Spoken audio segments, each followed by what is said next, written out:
So I'm going to click Go, and that linkage has now been made. Indeed, if I go back to my code, notice the little, notice in the H file, the little circle has been filled in.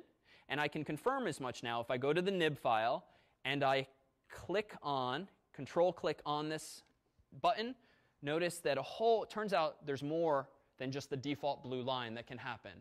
Notice there's a whole bunch of events that a little itsy bitsy button like the Go button can send. The one that's inferred to be the default when you just start clicking with control and dragging and creating a blue line is an event called touch up inside. That's like on key up. It's on touch up. So as soon as my finger comes up, this event is going to get fired. But clearly there's other ones related to dragging and other things. But that's the one that Xcode does by default. Suppose you didn't really know that or you wanted to change it or you just goof. Notice I can undo this. Oops, that was a mistake, but no worries. I can zoom out, and now notice I can go to touch up inside. The little circle becomes a plus, and if I click there, and notice I can drag to Files Owner, choose Go again. So two different ways to now do this. And we'll give you a third if I now delete that, so the blue line is now gone. Now I can enter a different mode in Xcode, and this screen is a little small, so this won't quite do it justice. Let me hide the view over here. And notice, if you just click around, you can do no wrong. You can just hide things by clicking some somewhat obvious buttons. I'm going to go to this little butler icon in the middle, which is called the, Assistant Editor. And if I click this, notice that I get a split screen. Unfortunately, my screen's somewhat small, so this is somewhat underwhelming. But if you have a nice monitor at home, this is compelling. Notice now that it's a butler icon because it's the assistant and it's trying to be helpful. When you click that icon, Xcode will typically open in another window the file that it statistically thinks you're likely to care about next. And in this case, it got it right. I'm in my H file. I want it to be in my nib file also, because now, notice these cute little circles finally have some applicability because I can see them on the screen at the same time. So if I click on Control here and drag down to here, it goes the other direction. If I click on the plus there and go to my button here, I can actually wire it to go in exactly the same way. So many, many different ways to do this. Let me go back to the simpler code window. I personally find it easier to just control click on the icon and then just start dragging and dropping. Let go, choose Go. Everything's now wired. You can verify as much by clicking Control. Looking that touch up inside is referencing Files Owner's Go method. And conversely, if I go to Files Owner, click Control, zoom in here, there's some stuff I didn't do. Apple did some of this, but notice that text field is linked up to the text field name, which is exactly what's in the UI. So again, 3 different ways to now wire this thing together. All right, so now, really excited now. I've got everything wired up bidirectionally. I'm going to click Run. It says Stop nib1. That just means the simulator is already running. I'm going to ignore that and just tell it to restart the simulator with my new code. Everything's wired up. Very excited. Type in DAVID, go. Damn it, my first crash. So this is the debugging window down here. Anything that looks that unintelligible means you screwed up somewhere. So what did I do wrong? Yeah. I didn't implement the method. I declared to the world I am implementing a method called go, and then I never got around to implementing it. So it's like I've referenced an invalid pointer, effectively. So let me zoom out. Where do I, oh my god, what the heck? So there's your threads we promised earlier. I'm going to go back to the folder view, because I know what the problem is. Where do I solve this problem?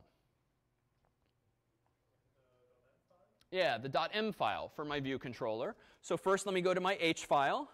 Let me go ahead and copy the signature of this method just to save myself some keystrokes. Let me go to viewcontroller.m. And notice Xcode knew and warned me in yellow, incomplete implementation. So that's another advantage of using the H file and promising to implement something. You can now follow through on that.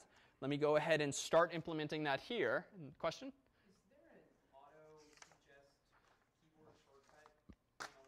Since it says incomplete implementation, I know that like in Eclipse with Java, it'll sometimes give you an auto suggest. That is a good question. Let us see. Let's click on the arrow, incomplete implementation. Let's see if we go up here, incomplete implementation, method definition. There we go. So short answer, yes. And I found that by clicking on the little yield sign here, the exclamation point, digging down through the hierarchy, and then Xcode reveals some more explicit information. Yes? Why doesn't it Because that's a good question. It is not a, well, so we could turn on certain levels of warnings to tell the compiler, don't let me compile this. By default, it will assume that I know what I'm doing. Maybe I'm linking in the implementation of that method in one of those libraries that we saw earlier. So maybe buried deep inside one of these frameworks is an implementation, and I'm just making a commitment to the linker that those bits will appear eventually. Short answer is we could change that behavior if we wanted to. By default, it doesn't protect us from ourselves. Yes? Yes, these are all hex values, and presumably, I don't know for sure here, refer to memory addresses probably inside of this dynamic library, which is code that Apple wrote that's been compiled elsewhere, I'm guessing.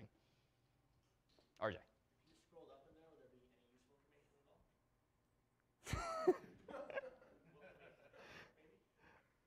at all? There we go. So yes, it's a little hard to parse visually, but terminating app due to uncaught exception, NS invalid argument exception, not helpful, but this gets more helpful. Go, unrecognized selector sent to instance such and such. So this means exactly that. You passed a message to an object, and that message, that implementation was not actually there, even though you promised that it would be. All right. So easy fix. Let's go ahead and in my M file, start implementing this. And let's keep this super simple. I just want to sanity check that I'm doing something right today. So I'm going to call nslog of quote unquote here, just to prove to myself that this code's getting called. But this isn't quite right. So a couple things wrong here. I haven't done something right here. Oh, and I'm also in the wrong file. So, all right, stupid Xcode. So even though that's highlighted, I'm not actually there. Let me click on the M file and now put this where it belongs. But there's another error.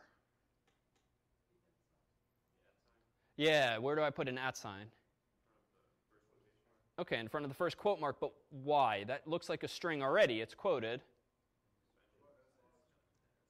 It's not an NS string. So an NS string is a special string object. It's a class construct that means there's more to this string than just a sequence of characters. It's not a char star from the world of C. It's an actual Objective-C object. So nslog, if you want more information, click on option, click the question mark, and you can read more about it. But again, it's like printf, but it prints to a standard place. And that standard place for now is going to be down here. This is also useful if you're programming the app onto the phone. You can actually connect the phone to your computer via USB cable, and you can actually see the NS logs of your application running on an actual device via the same mechanism.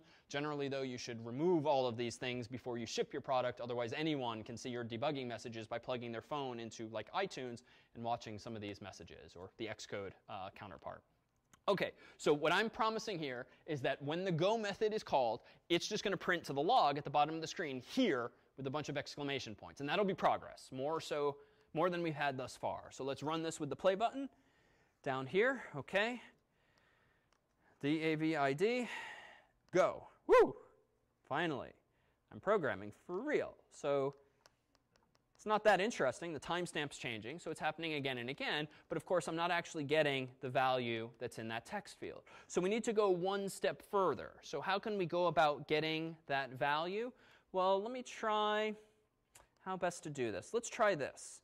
So hello, comma, how do I put a placeholder in for a string that I'm going to insert later?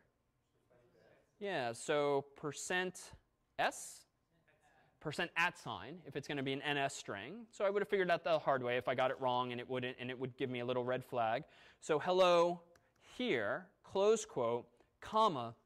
Now I need a way of getting at my name that's been typed in by the human programmatically. So recall that we have in my .h file a property called text field. How do I get access to that property in code? What do I type? So yeah, but typically self.textfield. And notice Xcode knows about it, so it's going to autocomplete for me. And then how do I get at the value? Because text field's an object.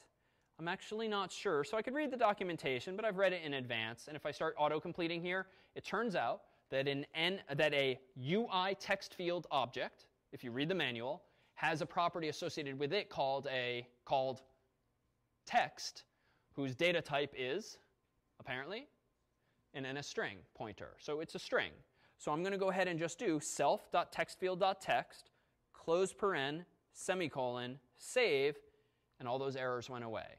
So this is a very poor man's approach to making an application that dynamically says, hello, David, or whoever I type in, albeit to the log down here.